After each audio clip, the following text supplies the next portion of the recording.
ChatGPT. How are you?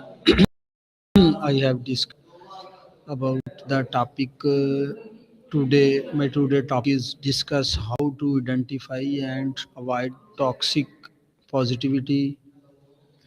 I have Walaikum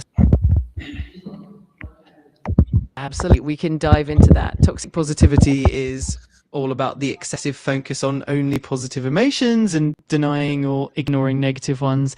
If you want, we can explore how to identify it in different scenarios and ways to address it effectively. Let me know what specific aspects you're curious about. I have discussed this topic and a short answer question session. Got it. We can definitely do a quick Q&A session to cover the main points. Feel free to throw any questions my way and I'll provide concise answers to help you get a good grasp of the topic. My first question is what is toxic positivity and how does it differ from genuine optimism? Great question. So toxic positivity is essentially the mindset where people insist on maintaining a positive outlook at all costs, often dismissing or invalidating negative emotions. It can create pressure to always appear happy and can prevent people from processing genuine feelings. On the other hand, genuine optimism acknowledges that negative emotions are natural and valid.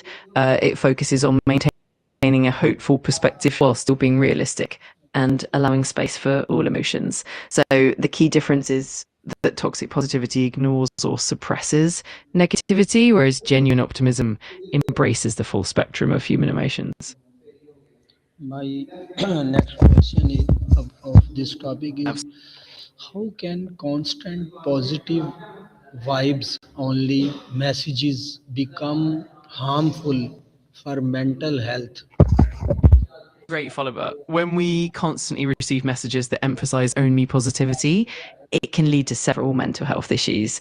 For one, it can create a sense of guilt or shame for experiencing negative emotions, making people feel isolated or inadequate.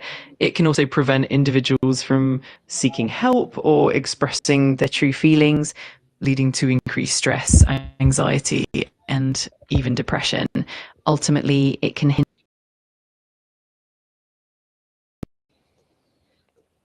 What common signs that someone is experiencing toxic positivity? Some common signs include things like dismissing or invalidating their own or others' negative emotions, always insisting on looking on the bright side, even when it's not appropriate, feeling guilty for having negative feelings, or avoiding discussions about challenges and difficulties. People might also feel pressure to appear happy all the time and might struggle to connect on a deeper, more authentic level. My next question is in what ways can forcing positivity create pressure in relationships? Absolutely. When one person in a relationship constantly enforces positivity, it can lead to a few pressures. For instance, it might discourage open communication, making people hesitant to share their genuine struggles or concerns. It can also create a sense of isolation where someone feels they have to hide their true feelings, judgment. Over time, this can erode trust and intimacy. It can also lead to resentment if one person feels their emotions aren't being acknowledged or validated. Next question about this topic is why is acknowledging negative emotions an important part of emotional well-being? Acknowledging negative emotions is crucial because it allows us to process and understand what we're truly feeling. It helps in building resilience, emotional intelligence, and ultimately better mental health. When we suppress or ignore negative emotions, they can build up and lead to stress, anxiety, or even depression. By acknowledging them, we give ourselves the opportunity to heal, find solutions, and grow stronger emotionally. What are examples of phrases that Absolutely. phrases that promote toxic positivity? Definitely. Some common phrases that can promote toxic positivity include things like positive, good vibes only, or it could be worse. These kinds of phrases tend to minimize genuine feelings and can make people feel like their struggles aren't valid. Recognizing these phrases helps us create more supportive and empathetic communication. My next question about this topic is how can someone Absolutely. respond when people around them minimize their struggles with just be positive? That's a really important question. One approach is to gently acknowledge your own feelings and let others know that it's okay to feel what you're feeling. You can calm express that while you appreciate positivity, it's also important to acknowledge and process the challenge.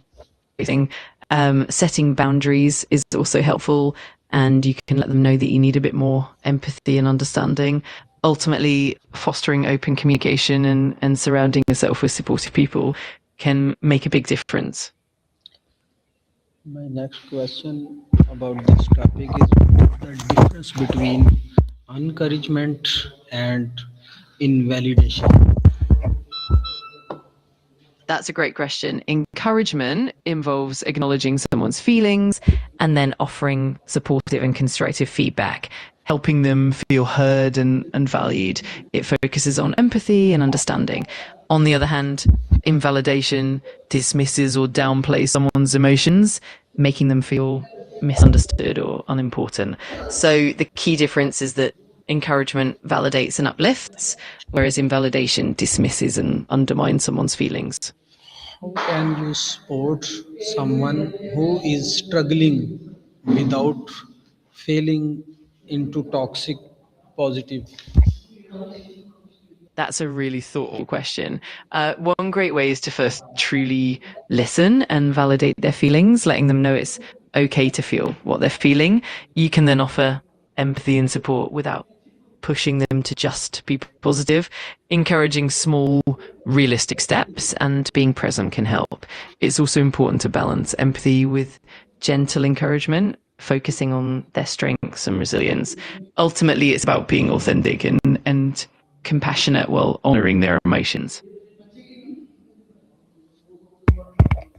My next question is why is it important to allow space for vulnerability and honest feelings? Allowing space for vulnerability and honest feelings is crucial because it fosters genuine connection and trust. When people feel safe to be open about their emotions, it helps them process and heal. It also reduces feelings of isolation and allows for deeper empathy and support. Plus, embracing vulnerability can lead to personal growth, resilience, and more authentic relationships. Ultimately, it creates a supportive environment where everyone feels understood and valued.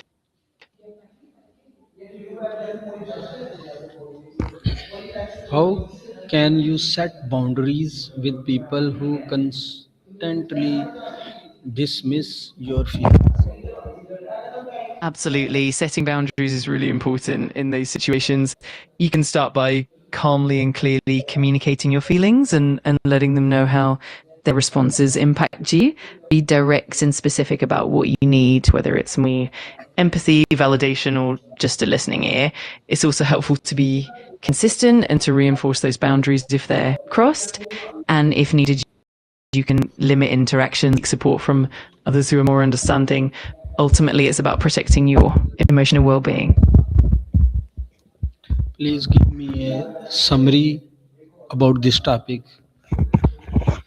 Of course, in summary, toxic positivity is when positive thinking is pushed to the point of invalidating genuine negative emotions, which can harm mental health and hinder authentic emotional expression. To foster emotional well-being, it's important to validate feelings, encourage open and empathetic communication, and set healthy boundaries. By embracing vulnerability and honest emotions, we build stronger, more supportive relationships and create a healthier emotional environment.